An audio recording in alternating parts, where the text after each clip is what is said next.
BS কর্তৃক কোনো ধরনের থ্রেড বা কোনো ধরনের পরীক্ষা বা ট্রেন্স করা হয়েছে কিনা এখন পর্যন্ত।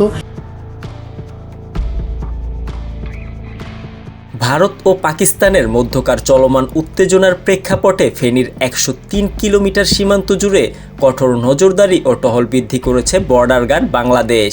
পাশাপাশি স্থল ও নদী সীমান্তের নিরাপত্তা নিশ্চিত করতে স্থানীয় প্রশাসন, আনসার ও স্বেচ্ছাসেবকদের সঙ্গে সমন্বয় করে চলছে বিশেষ অভিযান। সোমবার ১২ মে সকালে ফুলগাজীর খেজুরিয়া, পরশুরামের নিচকালিকাপুর ও সাগনাইয়ার চম্পকনগর, মধুগ্রাম, সত্যনগর সহ বিভিন্ন এলাকায় বিজিবির টহল দেখা যায়। ফেনী জেলার ৯৫ কিলোমিটার স্থল ও ৮ কিলোমিটার নদী সীমান্তে বিজিবির ৪টি ব্যাটালিয়ন সর্বোচ্চ সতর্কতা অবলম্বন করেছে।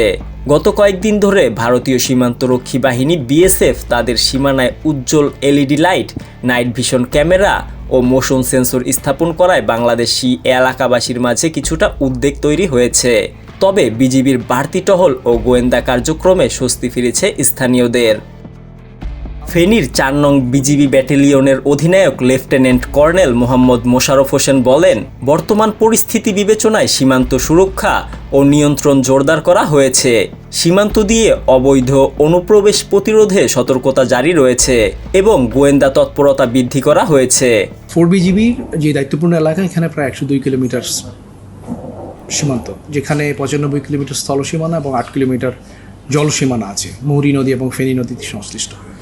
এই সম্পূর্ণ সীমানায় আমরা আমাদের নজরদারি এবং গোয়েন্দা তৎপরতা অব্যাহত আছে।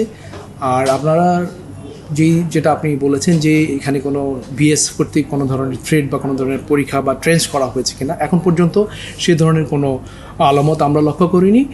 আমরা তাদের সাথে পেশাদারি সম্পর্ক বজায় রাখছি এবং এ ধরনের কোনো সম্ভাবনা আমরা এখনও দেখছি না। আমার ভবিষ্যতে এটা সময় বলে দিবে।